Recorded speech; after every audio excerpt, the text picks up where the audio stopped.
regresado de Alemania. Empecé el periodismo. Empezaste el periodismo. Entonces quise hacer periodismo en el interior.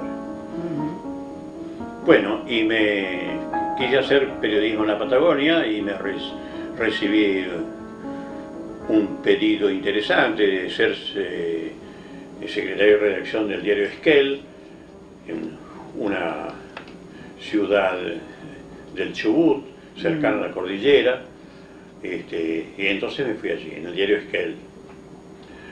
Empecé con mucho entusiasmo, pero me di cuenta que eso era la clase media. No. Pero, a esto por reloj. Pero me di cuenta que esa zona vivía en la Edad Media. Ah, claro. En la Edad Media, Sí, es decir, sí. la explotación, las estancias, el trato a los pueblos originarios. Y entonces comencé una defensa de todo eso. Yo no podía, para algo siempre me dije, el periodismo tiene que servir también para llevar la paz y llevar la igualdad a la gente, es decir, y la honestidad y todo esto, la libertad. Y empecé a defender. Y entonces el propietario del diario no le gustó nada, y entonces me dejó cesante, y me acusó, para no pagar una indemnización, me acusó de doble tentativa de homicidio. Un disparate total. Yo jamás manejé un arma, ni un cuchillo, ni siquiera, bueno, sí, para comer el bife lo uso, ¿no? Bueno, y entonces, bueno, me llevaron detenido. Tuve una experiencia en la comisaría increíble, porque allí hay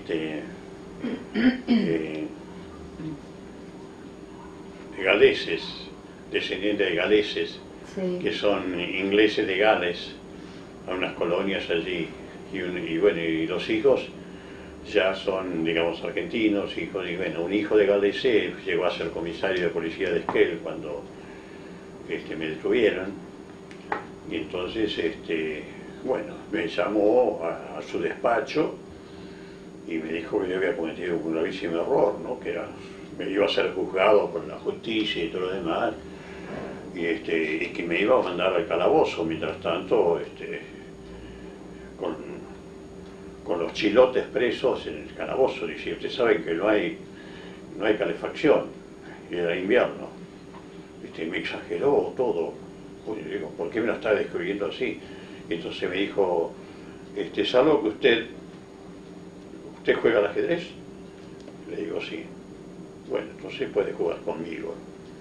Resulta que era un aficionado al ajedrez, y en la ciudad de Esquel nadie sabía jugar al ajedrez. Y entonces encontró en Osvaldo Bayer a alguien que jugaba al ajedrez. Me arrepentí de haberle dicho que sí, porque jugábamos al ajedrez toda la noche. Toda la noche. Y le gustaba el whisky a este hombre. Y mientras jugaba al ajedrez le daba el whisky. Bueno, y un buen día tomó tanto que se cayó del sillón.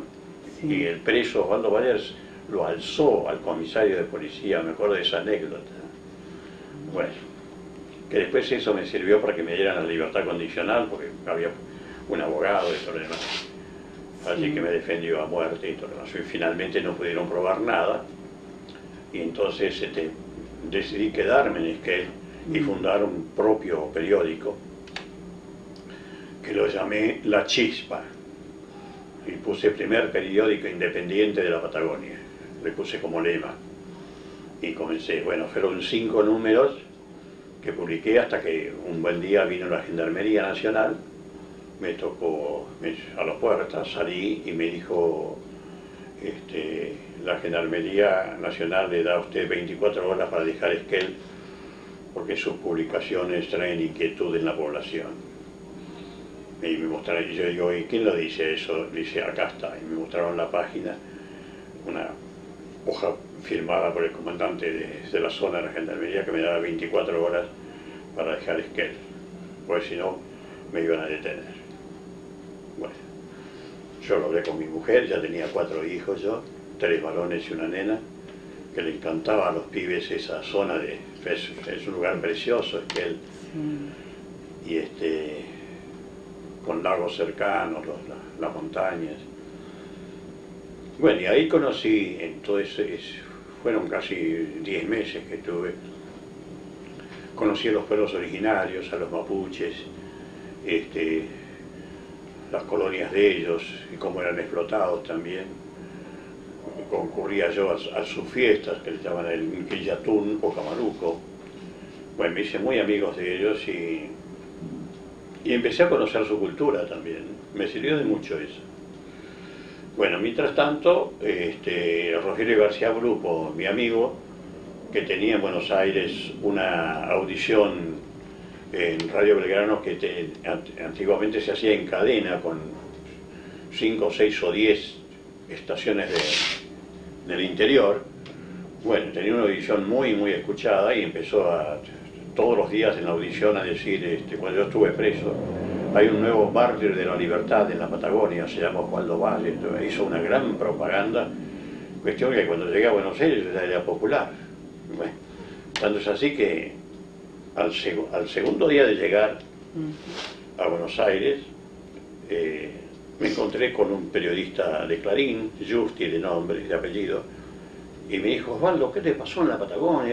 Hemos escuchado todo lo que la revisión del profesor García Brupo. Pero bueno, por defender a los pueblos originarios, me pasó esto. Y entonces dice: mira, yo trabajo en Clarín, ¿querés venir a trabajar a Clarín? Y yo, como no tenía trabajo, le dije: bueno, ¿cómo no? Bueno, y al día siguiente empecé a trabajar en el diario Clarín, increíble, donde estuve trabajando 12 años en la redacción. Y me siguió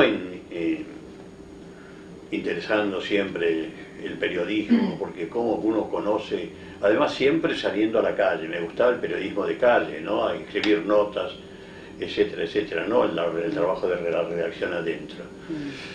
Me interesó muchísimo. Pero claro, ya a los pocos meses vinieron a verme del sindicato de prensa, la organización de periodistas de aquel tiempo, que habían leído toda mi actuación en Esquel, que yo había defendido a los pueblos originarios, a las pionadas y todo eso, y que yo tenía el nombre para ser candidato a secretario general, cargo máximo del sindicato. Entonces digo: no, pues yo no tengo ninguna experiencia del gremialismo. Y dice: no importa, es decir, vas a tener asesores y todo lo demás. Entonces digo: no, los secretarios generales, si quieren, yo acepto otro cargo. Bueno, entonces me pusieron como secretario general adjunto, como si fuera vicepresidente, digamos. Bueno, y entonces me interesó mucho el sindicalismo, la vida de los trabajadores. Era delegado ante la CGT. Pero ¿estamos hablando del año? Estamos hablando del año 58 ya. 58. Y entonces eran los tiempos ya que había subido Frondizi. Bueno, y me eligieron secretario general adjunto, pero a los 6 meses el secretario general pasó a ser secretario general de la Federación, digamos, de la organización de toda la República. Así que yo quedé a cargo del sindicato de la Capital Federal, que era el más grande de todos, porque claro, aquí están los diarios más importantes del país y todo lo demás. Claro. Así que a los 6 meses ya estaba a cargo del sindicato. Bueno, y fueron años de aprendizaje, de mucho aprendizaje, de las luchas obreras, de ver lo que era la CGT, de también las corrupciones internas de ese nuevo sindicalismo, ¿no? Sí. Que yo siempre lo comparaba porque había leído muchísima historia del movimiento obrero, porque mientras tanto hacía investigaciones históricas yo. Y bueno, lo que había sido aquel sindicalismo libertario, ¿no? De las primeras organizaciones de base de los anarquistas, el mismo de los socialistas, ¿no? Bueno, y lo comparaba con esa nueva organización donde había mucha corrupción, había también mucha gente muy sacrificada que daba todo su esfuerzo, pero también había los corruptos. Y bueno, fueron años hasta que ocurrió lo siguiente. Una vez dando una conferencia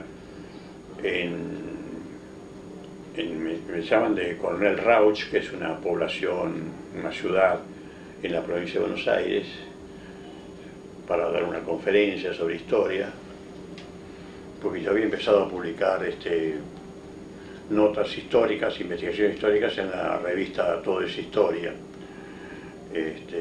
Y bueno, y en otras revistas también, ¿no? Todo es Historia fue un poco después, sí.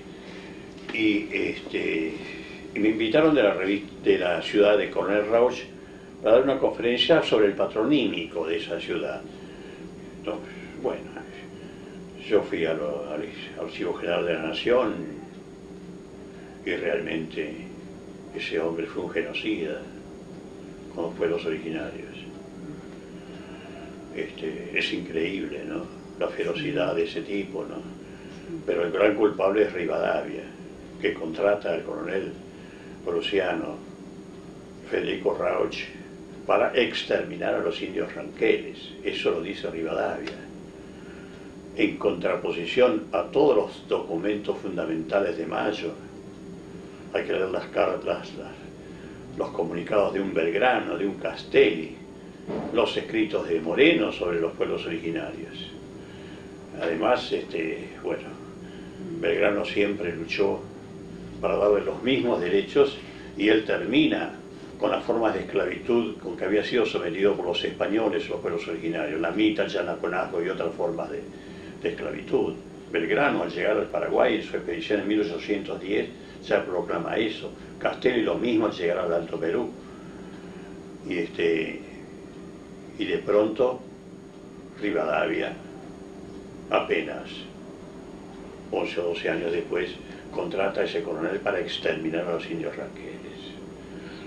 Más todavía, en la Asamblea del año 13 se había dado la libertad de vientre, es decir, todo esclavo que nacía, todo niño que nacía del vientre de una esclava quedaba libre ya.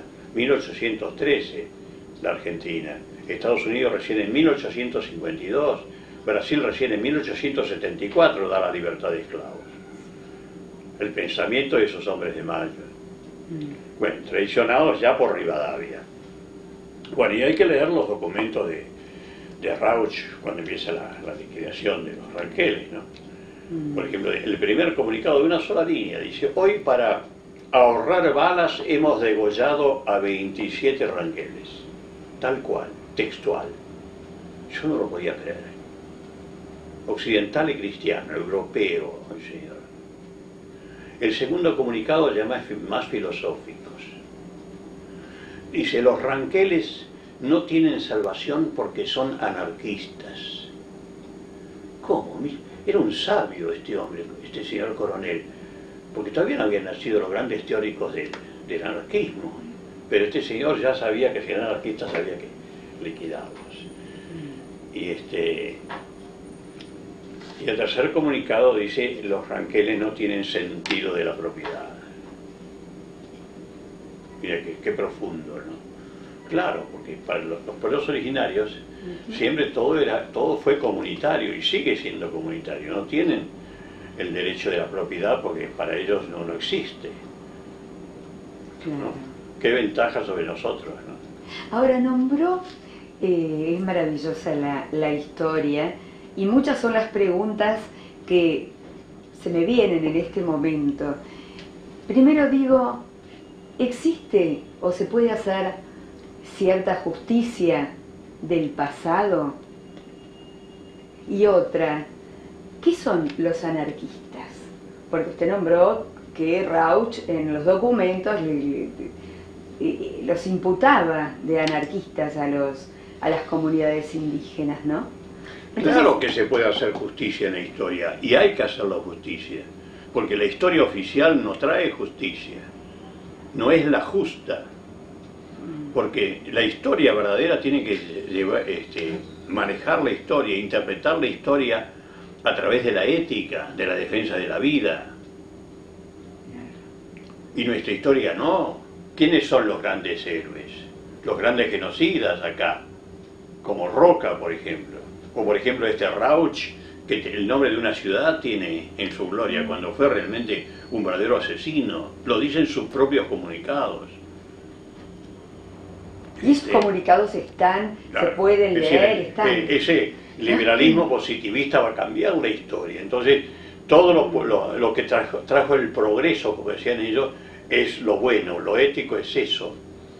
Y entonces sobre esa base van a ser Roca va a ser el gran exterminio de los pueblos originarios, en contraposición de los papeles de Mayo, de la defensa que hicieron esos hombres de Mayo de 1810 de los pueblos originarios, y darle la igualdad. Todo lo contrario va a ser Roca. Hay que exterminar a los salvajes, los bárbaros, dice en su primer discurso.